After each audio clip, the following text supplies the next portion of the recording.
Ladies and gentlemen, it is absolutely my pleasure to introduce my friend and colleague, Denver's Executive Director of Aviation, of course that being the Kim Day.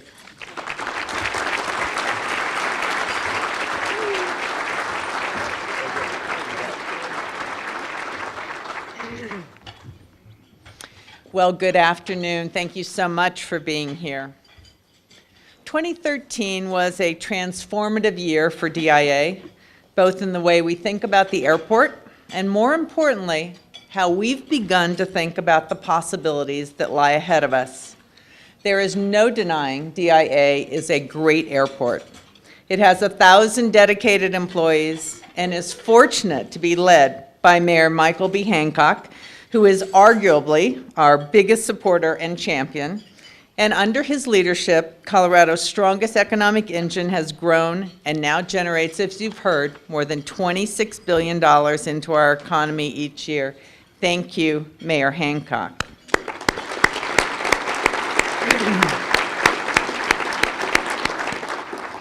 Our most recent success is the very visible Hotel and Transit Center program. Right now, crews are pouring the 13th floor, and next month we'll celebrate the topping out of our new hotel. Our fiscal stability is the envy of the industry. We're outperforming our financial plan, and we have enough reserves to meet future challenges and to respond with confidence to the unexpected. When the mayor came into office, he challenged us to increase our international destinations. We now serve 25 cities in 9 countries. That's a 40% increase under the Hancock administration. When DIA opened, it caught the attention of the world with its iconic design and state-of-the-art amenities. It truly was the best airport in the world. But a lot has changed since that snowy February 19 years ago. Technology has connected both people and places like never before. Our competitors are no longer local, they're global. Aviation has seen unprecedented growth in emerging economies, and our competitors, as you've heard, are investing billions of dollars in airport infrastructure just to keep pace with escalating passenger expectations. New aircraft like the Boeing 787 fly quieter and further. And today, a smartphone is just as essential for travel as a suitcase. It's an incredibly dynamic time to be in the business of aviation. The opportunities before us are tremendous, but only if we can maintain the level of excellence that we introduced here in Denver in 1995. Last year, our world ranking trended down as markets in Asia and the Mideast and beyond grew rapidly. DIA will likely rank 15th among the busiest airports in the world for 2013. That's the lowest we've been since the industry began tracking passenger traffic in 2000. Singapore and Amsterdam just surpassed us. Guangzhou and Istanbul are on our heels. It's sobering to think, but DIA could drop to 18th or 19th place in the next few years if growth around the world continues at this pace. Competition is fierce. So last year we took a hard look at ourselves. We saw that we're lagging behind the innovators in our field, and we developed a strategy to improve our position. As a result of our introspection, we're strengthening some of our core functions, and we've developed some new objectives that I'd like to share with you. We're excelling in financial performance, and it's a priority for us. Our airport is financially strong. We have enough unrestricted cash to fund over 600 days of operating expenses and permit us to mitigate unexpected issues. Our last bond sale was oversubscribed, indicating that the market has confidence in our management and that our debt load is appropriate. The transformation of our concessions program has encouraged you to spend more, and as a result, revenue hit an all-time high last year with $295 million in gross sales.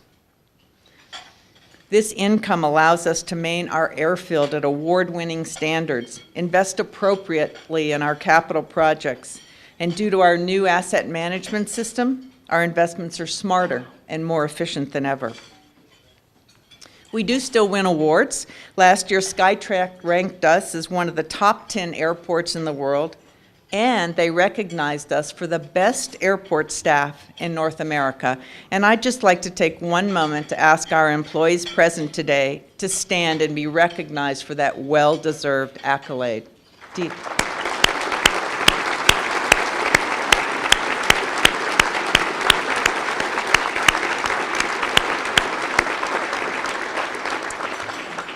Also, many employees are watching us by a live stream to the airport today, and I want to thank them as well. Thank you all for your hard work.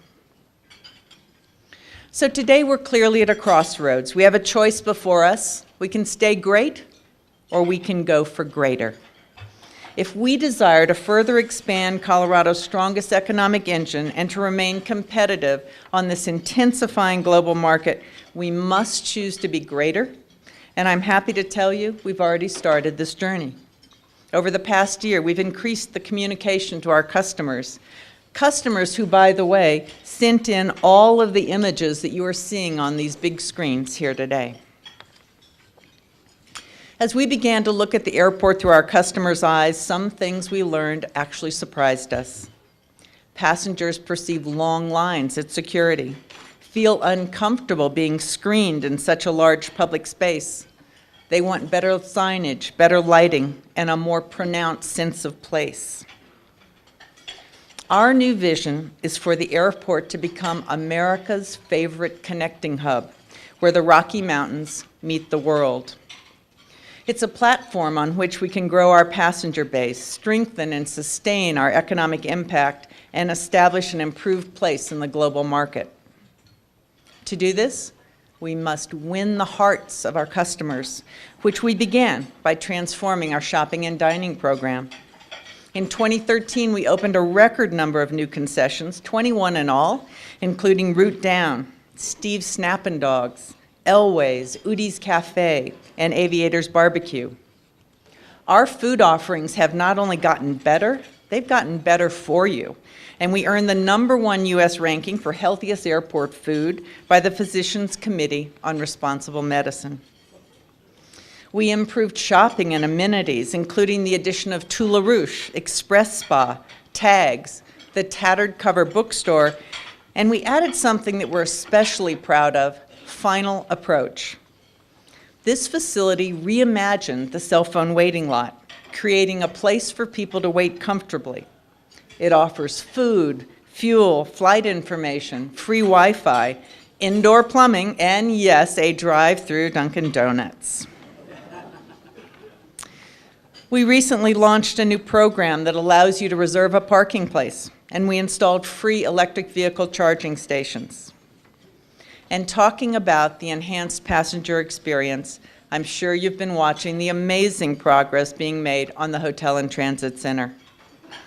That program will deliver a 519-room Westin Hotel and Conference Center, a public transit center for bus and commuter rail operations, which will connect the airport to downtown in a short 35 minutes, and a plaza that will be Denver's newest venue for programs and events.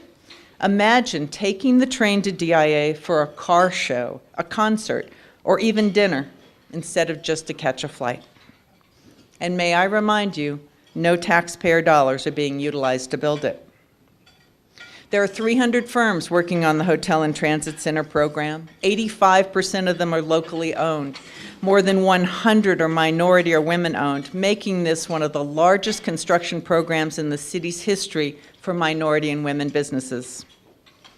This investment will result in $3 to $4 million in additional annual revenue to the airport and $1 to $2 million in annual regional tax revenue. Ironically, we've had a hard time finding labor for this project. Construction in Colorado and across the nation is booming, with projects like Skytrax, Fitzsimmons, and the rebuild from the Colorado devastating floods. Our economic recovery is moving fast and furious. Despite the challenges, this project is on schedule. The hotel will open late next year, and the rail service will commence in 2016. The downside to having this thriving economy and construction industry is that prices do continue to rise. Last spring, we announced the contract to build our program for $544 million. Since then, we've worked diligently to stay on budget, but due to unforeseen existing conditions, the accelerated nature of the schedule, and rising material and labor cost, our risk assessment projections indicate that the program could increase by 5 to 10%. This is within the industry norm for projects of this size and complexity, but still, it's not what we wanted to hear. Mayor Hancock implemented a change management committee last year to provide additional controls and oversight on the project, and it's working. The committee just recently brought these projections to our attention, and it has focused us to work even more diligently with our contractors to keep costs as low as possible. Fortunately, our exceptional financial strength enables us to absorb the projected increase with no major impact on our financial performance metrics, our airlines, other capital projects, or our operations. We're building a hotel and transit center that you will be proud of, one that meets the standards set by the original vision of DIA, and one that will ensure that we will retain our global competitiveness. And in support of the mayor and his leadership, we remain committed to transparency, fiscal responsibility, and diligent oversight through to completion. The Hotel and Transit Center is the first visible phase of our airport city. With 53 square miles of land, we have a competitive advantage that we must protect. And through our master plan, we identified 9,400 acres of land for potential development that could generate significant revenue for us to reinvest in our operations and facility. We're currently working to identify appropriate and sustainable development options for this area, and we're working to strengthen our relationships with our neighbors, to plan compatible development, to leverage future investments in regional infrastructure, and to ensure a shared benefit. Billions of dollars of our region's competitiveness on the global stage are at stake. While we grow, we must keep sustainability in mind, not just our financial sustainability that I've discussed, but environmental sustainability as well. We added water bottle filling stations to each concourse, and in just 1 year, we saved an estimated 600,000 plastic bottles from going to the landfill. We compost, we bale plastic, and the new Hotel and Transit Center is being built to LEED Silver standards with the hopes of achieving gold. But let's talk about our core business, air service. In 2013, our international passenger traffic grew by 13%, including our first nonstop flight to Tokyo. And both United Airlines and I are very happy to tell you that that flight is thriving. Southwest now provides service to Los Cabos and Cancun. Frontier will take you directly to Jamaica, and our existing international air service is strong on British Airways, Lufthansa, Aeromexico, and Air Canada. Iceland Air Services, you've heard, to Reykjavik continues to gain popularity, and Volaris is adding nonstop service to Guadalajara and Chihuahua in July.